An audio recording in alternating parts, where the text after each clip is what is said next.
Hello दोस्तों, नमस्कार। मैं निशा अपने चैनल पर आप सभी का स्वागत करती हूँ। सो निशा लोकगीत के चैनल का अपना ही चैनल है और आप सभी का स्वागत करती हूँ।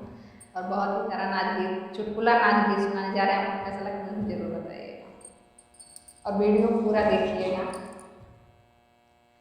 सुंदर नारी गगरिया भरब कैसे, सुंदर नारी गगरिया भरब कैसे, हे भरब कैसे, हो भरब कैसे, सुंदरी नारी गगरिया भरब कैसे, सुंदरी नारी गगरिया भरब कैसे।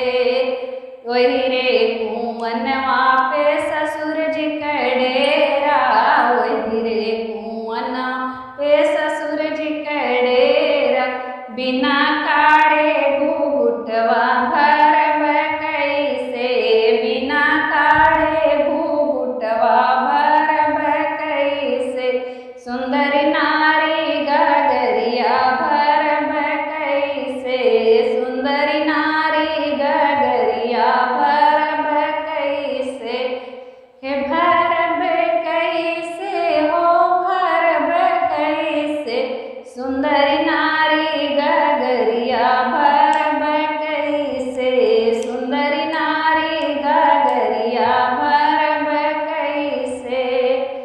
ओहि रे कुंवनवा पे भसुर जी कडेरा, ओहि रे कुंवनवा पे भसुर जी कडेरा, भसुर जी कडेरा, हो भसुर जी कडेरा, बिना छोड़े जगतिया भरब कैसे, बिना छोड़े जगतिया भरब कैसे, सुंदर नारी गगरिया भरब कैसे, सुंदर नारी गगरिया भरब कैसे, भरब कैसे, हाँ भरब कैसे, सुंदर नारी गगरिया भरब कैसे, सुंदर नारी गगरिया भरब कैसे।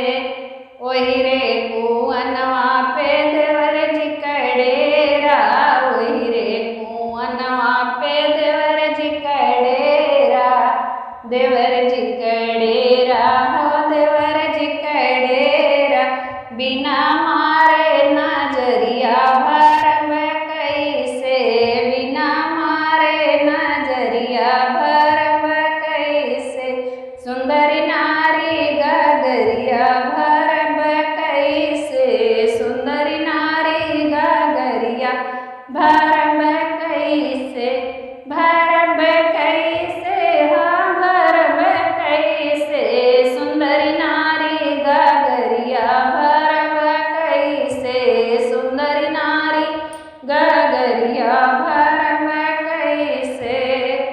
ओहि रे कुंवनवा पे पिया जी कडेरा, ओहि रे कुंवनवा पे सैया जी कडेरा, सैया जी कडेरा, हो सैया जी कडेरा, बिना मारे मुसुकिया भरब कैसे, बिना मारे मुसुकिया भरब कैसे, सुंदरी नारी गगरिया भरब कैसे, सुंदरी नारी गगरिया भरब कैसे, हाँ भरब कैसे, हाँ भरब कैसे, सुंदरी नारी गगरिया भरब कैसे, सुंदरी नारी गगरिया भरब कैसे।